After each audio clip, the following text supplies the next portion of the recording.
So, what is it that really distinguishes one frantic looking mom from another one where she looks like she has everything under control? Listen, it could be a number of reasons, and I'm not here to list them all out. So, instead, I'm going to give you the 5 time-saving automations you need to try to establish at home in order to reclaim some of that time. Parenthood is challenging enough as it is, and getting organized sounds easier said than done. Now, combine these two together, and it's truly a balancing act that many of us struggle with day in, day out. If you're here, it's because you want to know how to get your life and home more organized and structured where the kids are involved too, so that parent life is a little easier and you can focus on what truly matters. Hey there, I'm Dianne Jimenez, owner and founder of One Tidy Place. I created this podcast because I know parents have their hands full.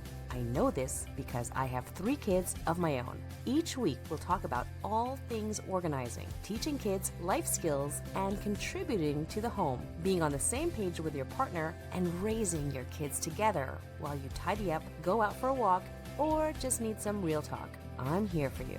Thank you for tuning in. Are you ready? Let's do this.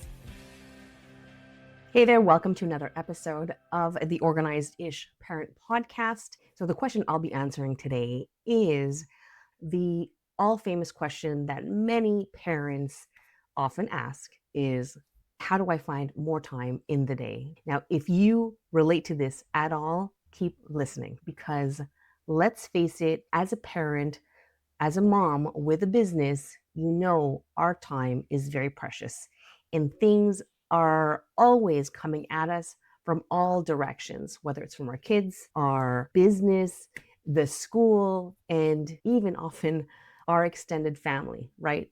So if you're a Gen Xer, we're part of this sandwich generation too, where we're taking care of our kids and taking care of our parents. And even if you're not in that generation, but you're taking care of the previous generation and your own kids, I know you get what I mean. So if you've ever struggled with trying to find time in the day, and if you're anything like me, where you've muttered under your breath or yelling inside your head, there's not enough time in the day, or I don't have enough time. And oftentimes we see other moms, other parents, at drop off or picking up their kids, and we're like, hey man, that person looks like they have all their poop together and they're just living the life, the best life, whereas other parents are getting their kids and they're just trying anything to avoid conversation with other parents because they got stuff to do at home. So they're rushing their kids into the car and trying to get out of there, out of the pickup zone as fast as possible to start the after school routine, aka afternoon chaos. So what is it that really distinguishes one frantic looking mom from another one where she looks like she has everything under control? Listen, it could be a number of reasons, and I'm not here to list them all out. So instead, I'm going to give you the 5 time-saving automations you need to try to establish at home in order to reclaim some of that time. So I know you've got a ton of things going on right now, so let's get cracking. But first, if you're new here, welcome. Thank you so much for tuning in to my podcast. Hi, my name is Dianne. I'm a professional organizer and a coach where I help ambitious mompreneurs structure their family life so that they can show up to their business at their best without the guilt. So if that's you, I got something for you. Head to my Facebook page, Dianne Jimenez, and there I will link the Facebook group for ambitious mompreneurs. But if you're driving right now, do not do that. Come back to diannejimenez.com/72, and the link will be in the show notes. So welcome to my show, and let's get started. Okay, so these 5 areas are time-saving areas. I'm not going to be listing them in any particular order, so you pick whichever is the one you need to work on, okay? So if you've been following me for a while, you know this is the one that I'm always going to put up there as something that's a time waster, but is so necessary in our life. And if you've heard me say this before, I will not stop saying it.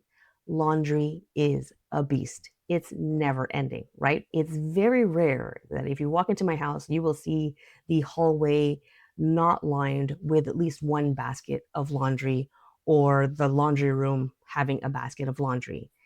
I can't say that it's rare. There are days where everything is done, but if you pop in sometimes, don't be surprised if you see a basket of laundry. Okay. Who's with me with that?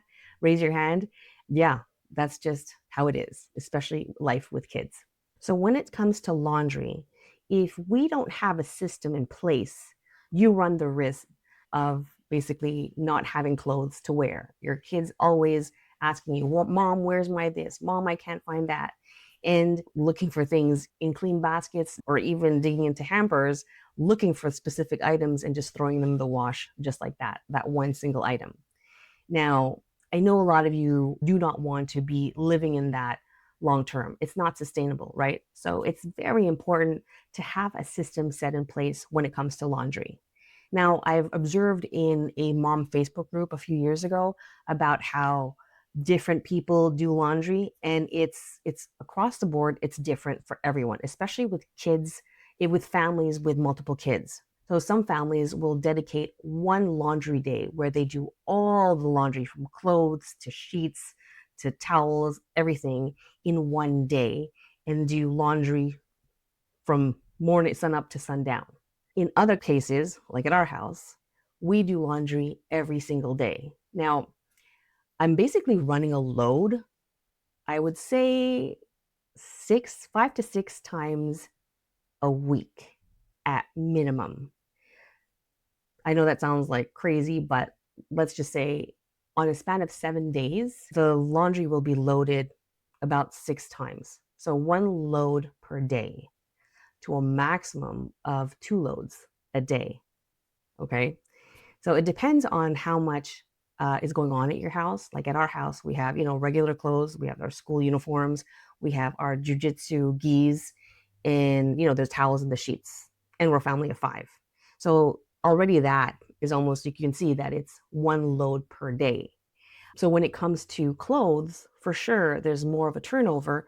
So that could be 2 loads in a day or every other day. But I have found myself on, let's say, a Friday night with no laundry to do.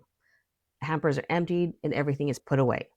I found myself in that position right now several times this year. So if you want to find out how to get into a system like that, just go to diannejimenez.com/laundry schedule. I'll link it in the show notes also to get yourself or to find out how to put yourself in a daily schedule where you have maybe one day laundry free. Okay. And there's other tips and strategies in there to help you stay on top of laundry. So go ahead and download that right after this episode. Okay. The next area where we need to save time is cleaning. Yep, the house needs to be maintained. And again, for many, it can be all done in one day. But for us, we try to clean every single day. And to be honest, I'm not the best cleaner. And I'm not ashamed to put that out there, meaning I don't spend every single day cleaning, like deep cleaning my house. No, to me, that's not sustainable at all. But I do follow a cleaning schedule that I got from my girlfriend almost, I'd say 10 years ago now, actually, if I think about it. She gave it to me back in 2015. And it was a guideline of a cleaning schedule that was completely sustainable and that included laundry schedule in there. So my suggestion is, you can find it on Pinterest and on YouTube, is to follow a cleaning schedule that works for you. But if you want to follow the one that I do, which actually entails something to do every single day, let me know. I'd love to pass that along to you. So you can email me and I'll send you the PDF. All right, so moving on to the third thing that should be on some kind of schedule or routine, and those are meals, meal planning. Now, if you don't have like a meal plan or a strategy and you're just every single day you're thinking, oh, what to make for dinner, or man, what do I can make for lunch for the kids or for myself? Well, you're going to run a risk of burnout for sure, and just like throwing in processed foods or heading down to like the next fast food joint and spending all tons of money to have one meal. So instead of doing that, plan the meals. And if you're not like one to, oh, I hate planning because it's all so repetitive or it's always the same thing every day, every week, whatever, I get you. I totally get you. So, what we do at home, what my husband and I do at home is we have like staple meals, okay?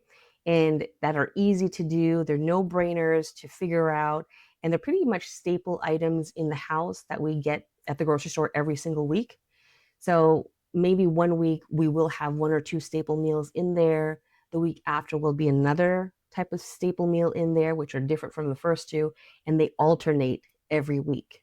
Now, because we're often go, go, go, there are weeks where, yeah, we will be going to the, Wendy's or something, or a McDonald's or something. Actually, no, not McDonald's, but like, ordering pizza or something like that. And that's normal. But there are other days where we have just leftovers because, my husband likes to bulk cook the meat, like chickens and pork and stuff like that. So we have that for the week.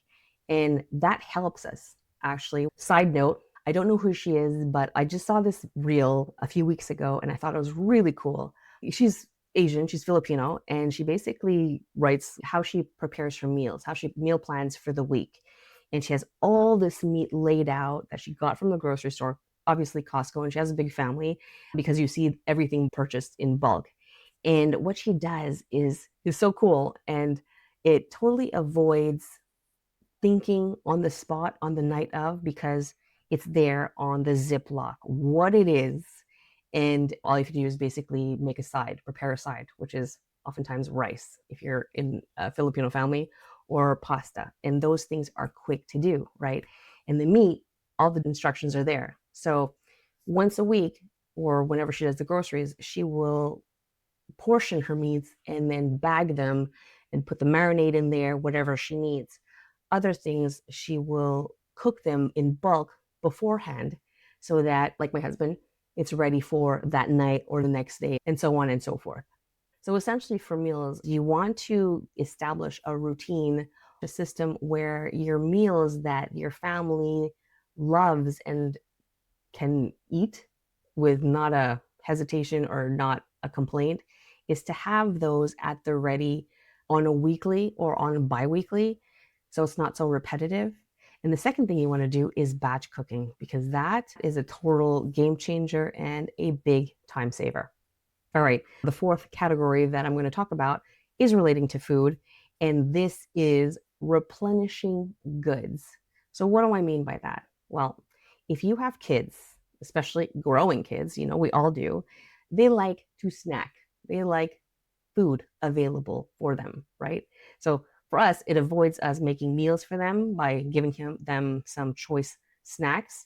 Now, where it gets a little complicating is when the snacks become abundant.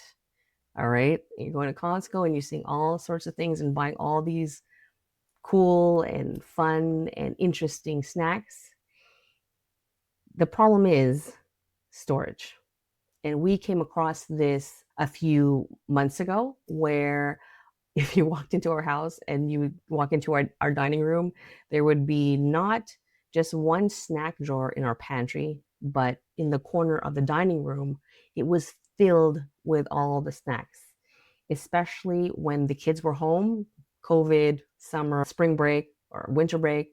My husband would go to Costco and he would load up on snacks, and that was the storage area there.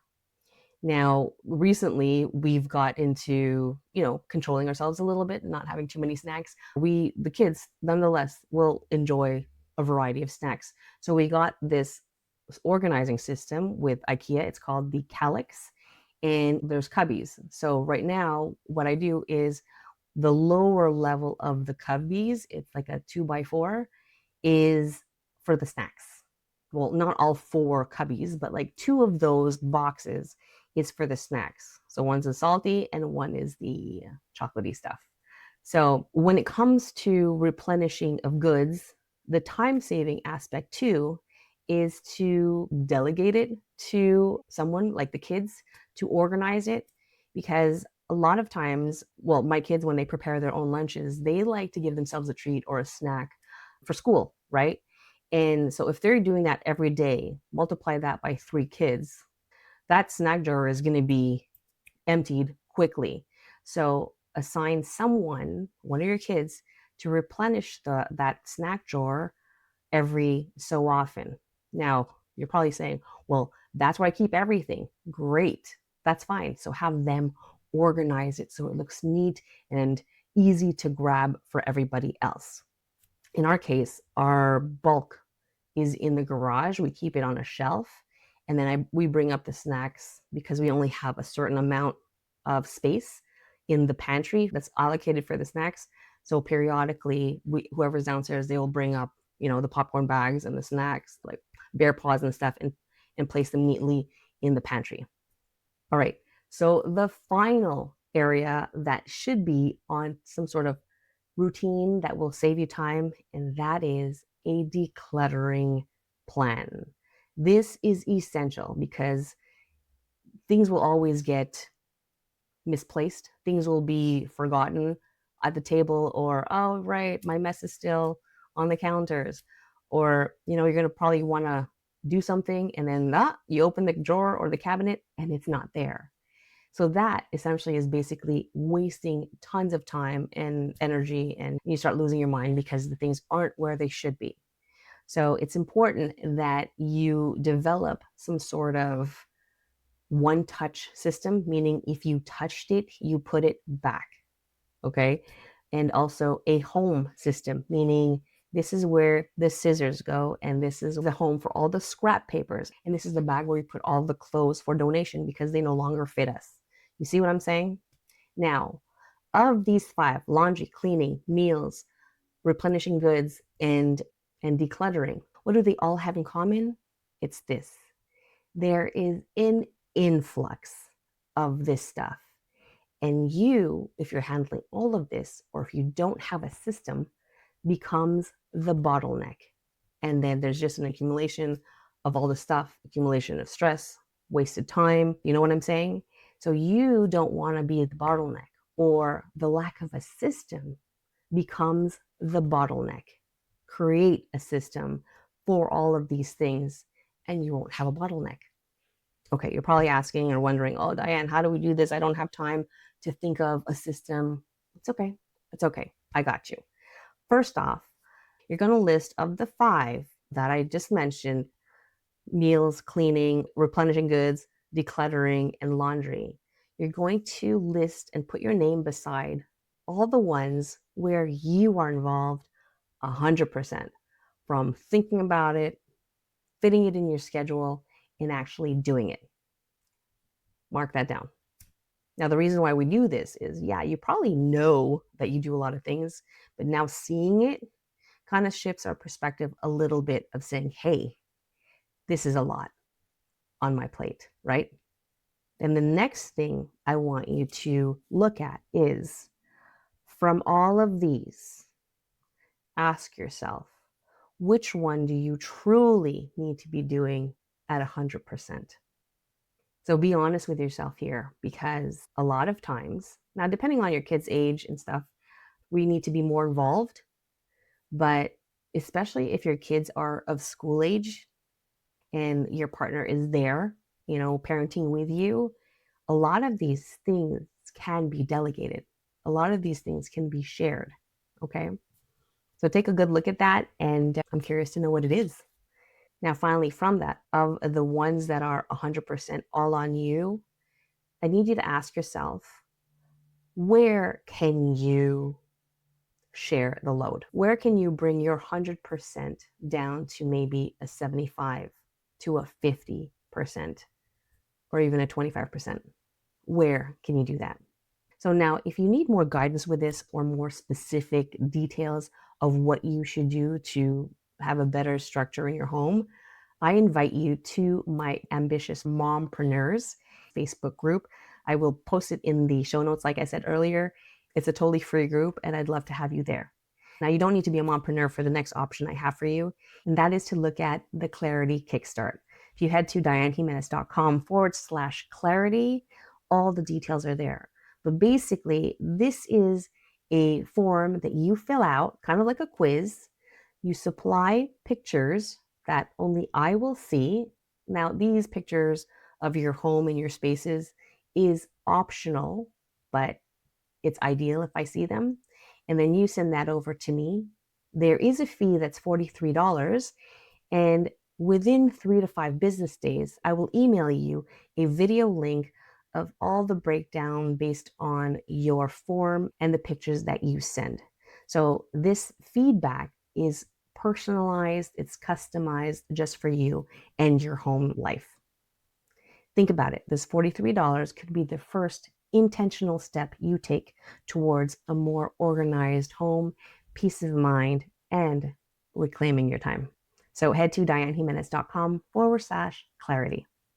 All right, my friends, thank you so much for tuning in. I hope you got some great takeaways from this. There's a lot of information and there's some action items for you. So if you have any questions or anything, you can always find me on Instagram at One Tidy Place, and check out my Facebook group for ambitious mompreneurs. Can't wait to see you there. All right, everyone, have a great rest of your day. See you next time. Bye-bye.